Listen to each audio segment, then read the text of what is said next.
Bonjour frères et sœurs, bienvenue de retour dans nos études des 7 églises de l'Apocalypse. Aujourd'hui, nous arrivons à Smyrne, une des deux seules bonnes églises qui Jésus n'a pas de réprimande à donner. Mais ce qu'il va leur dire est quand même intéressant, ce qu'il trouve important devrait porter sur nos cœurs. Smyrne a fait penser beaucoup à l'église persécutée de nos jours. On peut voir dans le Moyen-Orient ou dans certains pays africains ou asiatiques. Des gens qui vivent des temps très difficiles que nous, ici, en Amérique du Nord, dans l'Ouest, même plusieurs parties de l'Europe, on ne connaît pas. Ça ne veut pas dire que ça ne va pas nous parler. C'est juste qu'on veut garder le contexte. Ce qu'ils vivent est extrême. Et il faut faire attention à quel point qu'on veut s'associer à ce que Smyrne vivait et ce que Jésus leur disait. Donc, ceci dit, commençons notre approche de cette petite épître. Écrit à l'ange de l'église de Smyrne. Voici ce que dit le premier et le dernier. Celui qui était mort et qui est revenu à la vie. Comme je dis, dans chapitre 1, on voit cette même description. Une partie est maintenant prise pour parler à l'église de Smyrne. La ville de Smyrne avait une divinité, un dieu particulier. Dionyse. Sûrement pas comme il faut, mais ce dieu-là, c'était le dieu du mystère et aussi de l'agriculture. Surtout le fait que les choses viennent à vivre puis ensuite à mourir dans un cycle. Comment c'est mystérieux. Là, voici que Jésus parle du fait que lui, il est le premier et le dernier. Il a été mort, il est revenu à la vie. Un peu comme pour dire, je suis plus grand que Dionyse, plus grand que ce dieu du mystère et c'est moi qui règne sur ces choses. Prenez note aussi le fait qu'il est premier et dernier, les deux extrémités. Un peu comme là, il était mort et il était vivant. Deux extrémités. Vous allez voir, ça aussi c'est important pour ce qu'il y a à dire à l'église de Smyrne. On commence maintenant sur ce qu'il va leur dire. Et comme je dis, prenez note de ce qu'il considère comme important. Ce qui semble frapper de cette église. Je connais ta tribulation et ta pauvreté. Bien que tu sois riche, et les calomnies de la part de ceux qui se disent juifs, ils ne sont pas, mais qui sont une synagogue de Satan. Regardez les mots que j'ai soulignés. Tribulation, pauvreté, calomnie. Où sont les mots d'œuvre, comme on l'a vu avec Éphèse? La persévérance et leurs grands efforts. Des choses qu'il va dire aussi à d'autres églises. Vous faites ces choses-là de bonnes. Eux, ce que je considère comme important, c'est leur tribulation et leurs difficultés. C'est frappant, ça, n'est-ce pas? C'est frappant de considérer à quel point que Jésus est concentré et il veut mentionner, non pas leurs grands efforts à eux, mais ce qu'ils vivent. Le mot tribulation parle littéralement d'être pris entre deux murs et écrasé. De là encore l'idée qu'il est le premier et le dernier. Il était mort et il est vivant les deux extrémités. Et comment il règne sur ces extrémités. Je ne sais pas exactement quelles étaient ces deux choses qui semblent les écraser, mais on pourrait spéculer c'était la religion du coin, les Juifs, et bien sûr le gouvernement, comme on voit dans le prochain verset. Un peu comme de nos jours, dans les églises persécutées, ce qu'on voit, c'est bien souvent les religions du coin, musulmanes, hindous, et le gouvernement travaillent ensemble pour écraser les chrétiens. Maintenant, on ne dit pas ça, mais quand même, le mot tribulation parle de pressé. Ça, on peut comprendre ça. Ce qui est encore plus frappant, c'est leur pauvreté aussi qu'il veut mentionner. Dans un monde où est-ce qu'on met tellement l'accent sur le fait de réussir, et je parle ici du monde chrétien aussi, de réussir, de s'enrichir, que Jésus se concentre sur leur pauvreté. Il leur dit, non, vous n'êtes pas vraiment pauvre, vous êtes riche. Et non pas comme la Vierge de prospérité qui parle de richesse physique, mais une richesse spirituelle. Et ça en contraste avec Laodicée. Laodicée, c'est ceux qui étaient riches physiquement, mais qui étaient pauvres spirituellement. Eux sont pauvres physiquement, mais riches spirituellement. On voit un peu dans l'Épître aux Hébreux, où est-ce qu'ils avaient vu leur bien enlevé. Tu veux rester chrétien, on t'enlève tout. Ça, encore, on le voit dans le monde de nos jours, il y a la persécution. Comme en Chine. Tu veux persister dans ta foi, on va tout faire pour que tu perdes ton emploi, que tu perdes ta maison et qu'on t'enlève tes enfants. Tout est enlevé. Ils vivent une grande pauvreté parce qu'ils ne veulent pas lâcher Christ, mais dans ça, ils sont vraiment enrichis. C'est vraiment une bénédiction de lire sur les situations de ces frères et sœurs persécutés, de leur donner leur propre témoignage, où est-ce qu'ils disent, oui, on a tout perdu, mais Christ est tellement proche pour nous, tellement vrai pour nous. C'est ça que Jésus est en train de leur dire. En plus, il vit des calomnies. Un mot qui parle littéralement de ne pas voir du bien à quelque chose, donc t'en parles en mal. Je ne peux pas dire autre chose que du mal des chrétiens. Qui? Des Juifs. Ces Juifs qui, dans un sens, adorent le même Dieu, ou était supposé, l'Éternel, Yahvé. Mais la façon qu'ils voient les chrétiens vivre, ils disent non, vous n'êtes pas comme nous, on ne peut pas du tout dire que vous adorez le même Dieu que nous. Ils ne parlaient qu'en mal d'eux. Un peu comme dans plusieurs pays, ces religions-là ne font aucun bien aux chrétiens. Même s'ils aident la société, même s'ils vont prendre soin des autres non-chrétiens. Non, non, vous êtes juste méchants, puis on veut le prouver à tout le monde. C'est ça la vérité. Mais qu'ils appellent une synagogue de Satan, ne veut pas dire littéralement qu'ils adoraient Satan. C'est une figure d'expression. C'est une façon imagée de parler du fait que ces Juifs n'étaient pas des vrais Israélites, comme Paul dirait. Parce que le temps n'existe plus. Ils ont vraiment créé une nouvelle version du judaïsme. Que Dieu dit, ça, c'est pas ce que moi j'ai donné dans l'Ancien Testament. Je veux rien savoir. Ils se disent des Israélites, mais ils ne le sont pas vraiment. Voici ce que cette église de Smyrne vivait. Et c'est ici que tu te dis, OK, mais il va y avoir l'espérance, n'est-ce pas? Les choses vont aller mieux. C'est ça le message qu'on entend de nos jours. Tu souffres, mais ça va aller bien. Tu souffres, mais c'est pour une promotion ou un grand succès plus tard. Voyons ce que Jésus dit. Ne crains pas ce que tu vas souffrir. Voici le diable jettera quelques-uns de vous en prison, afin que vous soyez éprouvés. Et vous aurez une tribulation de 10 jours. Sois fidèle jusqu'à la mort, et je te donnerai la couronne de vie. Pas pour rien qu'il leur dit ne crains pas. Considérant qu'est-ce qui va suivre, je peux comprendre qu'il y avait de la crainte. On souffre déjà, Seigneur Jésus, et là tu dis ça va s'empirer. Ça va pas aller mieux, ça va s'empirer. C'est un peu craintif, ça. C'est un peu épeurant. Il y a même sur le langage qu'on trouve aussi dans Hébreu, à la fin de cette épître. Il dit justement, vous n'avez pas souffert jusqu'au sang. L'idée peut-être que personne n'est martyr encore. Ça pourrait être pire pour vous. Vous pourriez être mis à mort même. Oui, emprisonnement, vous avez perdu vos biens, vous pourriez être tué aussi. Et pour eux, ça va s'empirer. Les circonstances pour ces gens vont aller de pire en pire. Comme je dis, ce n'est pas un message qu'on entend de nos jours dans les églises évangéliques. On ne parle même pas de juste évangile de prospérité, évangile normal. On n'a pas cette notion que ça peut aller de pire en pire.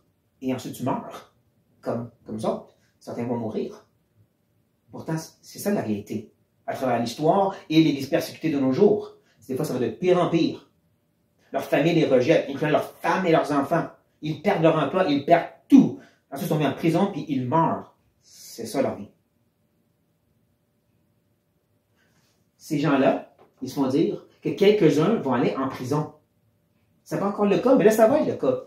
Certains vont aller être emprisonnés. C'est là que je parlais du gouvernement aussi contre eux. Que Satan, il dit, il va être à l'œuvre auprès d'eux. Hein? Le diable, peut-être pas littéralement, mais encore, l'ennemi, derrière le gouvernement, va agir contre vous. Comme il est en train de motiver la religion pour être contre vous aussi. Ils vont vivre tout ceci, je devrais dire, pour un but, afin que. Mais le but, c'est d'être éprouvé, pas de s'améliorer, pas d'avoir une promotion. C'est pour être éprouvé, d'être passé au creuset et purifié. Pierre parle de la même façon dans 1 Pierre. En écrivant des écrits, des gens qui souffrent beaucoup de persécutions, il leur dit, tout ceci, c'est pour purifier votre foi.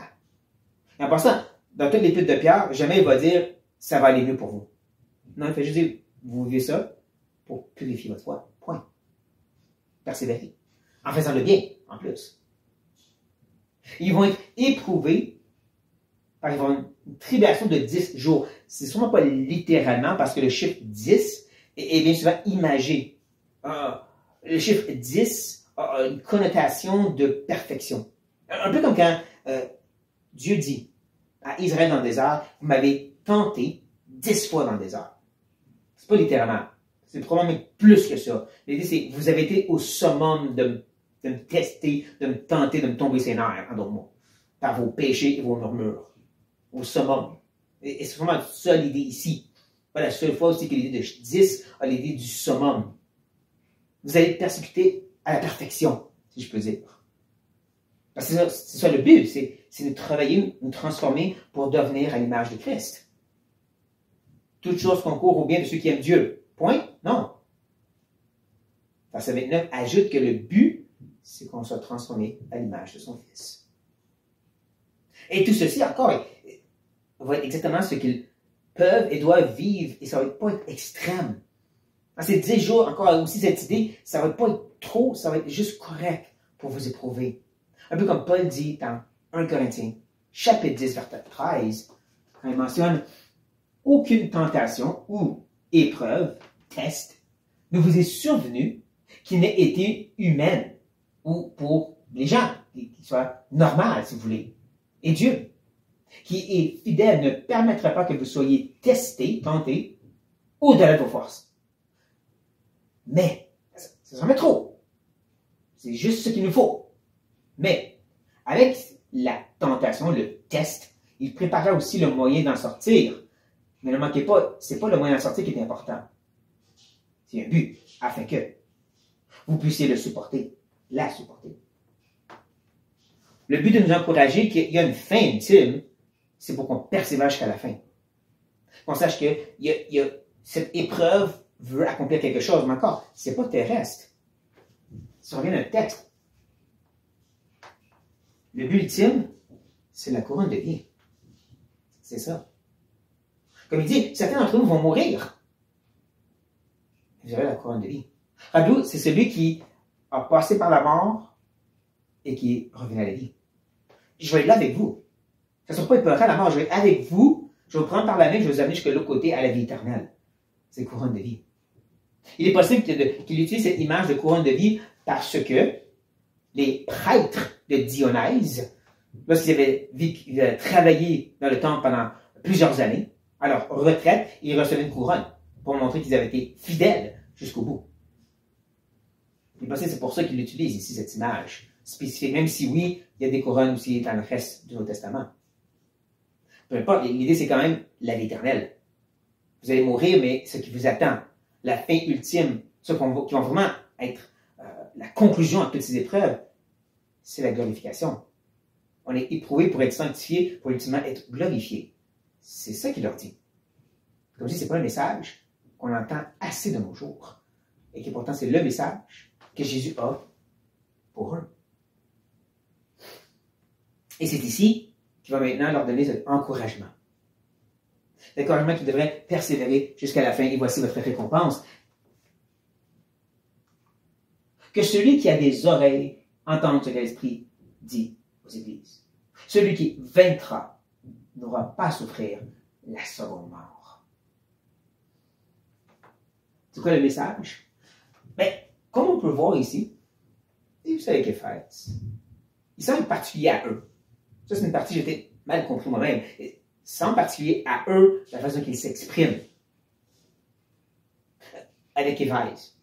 Éphèse qui avait abandonné leur premier amour, se fait ramener dans le jardin, où est-ce que Adam avait abandonné cette intimité avec Dieu. Pour leur dire, ça va être restauré. Ils parlent selon leur langage, mais ils parlent d'une façon générale. L'intimité éternelle, comme ici. Ils parlent selon leur langage. L'idée de souffrir. Il leur dit, vous souffrez et ça va s'empirer. Mais il y a une place où il n'y aura plus de souffrance. C'est de la seconde mort, la souffrance éternelle. Ça, vous ne l'auriez pas. Il leur parle selon leur langage, comme je dis, mais il leur parle de cette intimité éternelle. La vie éternelle, c'est qu'est-ce qui les attend. D'être avec Dieu pour toujours. C'est ça leur espérance pour eux. Et pour nous aussi. Si on est fidèle. Il ne faut pas que je manque ça. Oups. Excusez. Ça, c'est le gros commandement qu'il leur donne. Sois fidèle. Tiens ferme. Persévère. Comme l'idée de vaincre. C'est pas nécessairement fais des grandes choses. C'est pas non plus garde-toi de jamais pécher. C'est tiens ferme. Reste attaché à la croix. Comme dans l'Épître aux Hébreux aussi. Le grand encouragement de cette épître, c'est pas arrête de pécher, ou fais attention si tu pêches trop, tu vas aller en enfer. C'est rester fidèlement attaché à la croix, à l'espérance qui est en Christ seul, le sang parfait par lequel vous êtes lavé, et rien d'autre. C'est ça qu'il leur dit de faire. Peu importe ce que vous faites, restez en Christ. Comme pour eux aussi. Celui qui va les faire passer de la mort à la vie. Mais comme j'ai dit, oui, c'est un extrême qu'on ne comprend pas. Et ça devrait nous motiver à vouloir mieux connaître ce que nos frères et sœurs vivent dans le monde persécuté. C'est pour ça que j'ai mis un lien dans la description de Voix des martyrs, un organisme qui aide les chrétiens persécutés. Pourvoit financièrement, mais aussi des ressources spirituelles, des Bibles et de la formation pour les pasteurs. Allez vous informer. Et si Dieu vous met à cœur, allez les aider. Parce que comme Paul dit en Corinthiens, 2 Corinthiens, je devrais dire, on a plus, comme ici dans l'Ouest, pas pour qu'on puisse en profiter, c'est pour qu'on puisse le donner à ceux qui en ont moins, comme eux. Mais comme je dis, il ne faut pas juste se sentir mal que nous, on est moins persécutés qu'eux autres, puisque la réalité d'être dans les tribulations, d'être calomnié, de sentir des fois une certaine pauvreté, de vivre vraiment que c'est difficile et ça s'empire, c'est tout pour nous éprouver, nous sanctifier, nous purifier. Et c'est ça, ultimement, qu'on doit regarder. On a besoin de se faire rappeler ce message-là, dont beaucoup d'auteurs cherchent à ramener de nos jours, tels John Piper et d'autres. Vivez ces choses-là, parce que le but de la vie chrétienne, c'est d'être à l'image de Christ, point. Il n'y a rien d'autre. Donc, c'est un bon rappel pour nous, cette Église de Smyrne. Sur ça, soyez bénis.